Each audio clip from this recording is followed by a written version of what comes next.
Andrew Cuomo is back in the news. There's a scandal roughly every 3 days now involving Andrew Cuomo. Here's the new one. This is him talking to a member or one of the leaders of the Working Families Party. I'll tell you more about them when we come back.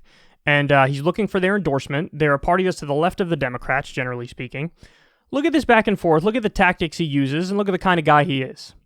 If you ever say, well, he's better than a Republican again, I'm going to say you're better than a child rapist. How about that? Governor, I apologize, but I got to clarify one thing. You're free to say whatever you want, Governor. But I just want to be clear. Our line is going to be that we have differences with you, but our differences with Republicans are far greater.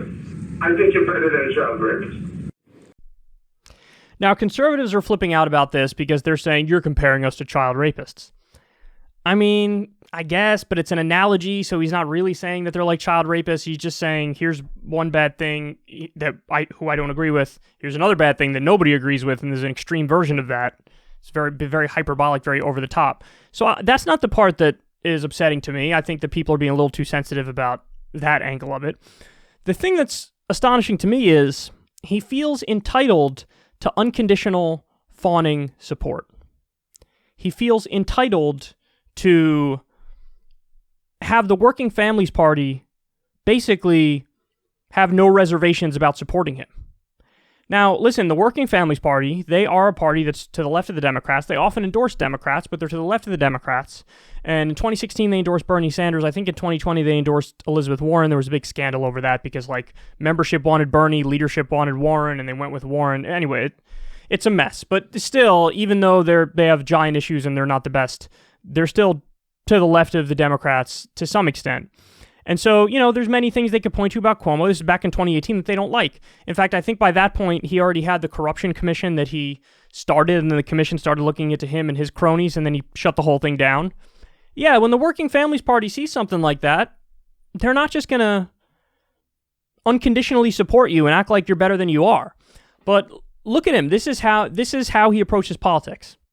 He feels entitled to that unconditional support. He feels entitled to that adoration and that love. And he's unwilling to even accept he's better than the Republican. That says so much about Andrew Cuomo and his ego. And I mean, listen, that really puts in perspective the other big story we learned, which is that his advisors were telling him a million times over, hey man, you have to do X, Y, and Z in regards to COVID. And he would disagree with them. And then at some point he fired a bunch of his, scientific advisors. And he was like, I disagree and I know better than they do. It's a guy like this who would do something like that.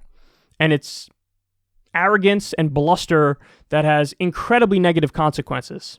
And they're manifesting in the real world. And of course, the worst example is sending people back to nursing homes when they're COVID positive, which led to a giant increase in numbers of dead folks. And, then they hid that number too. They tried to cover that number up, and it was nefarious. So anyway, that's Andrew Cuomo. Not that you needed any more reason to see how terrible he is.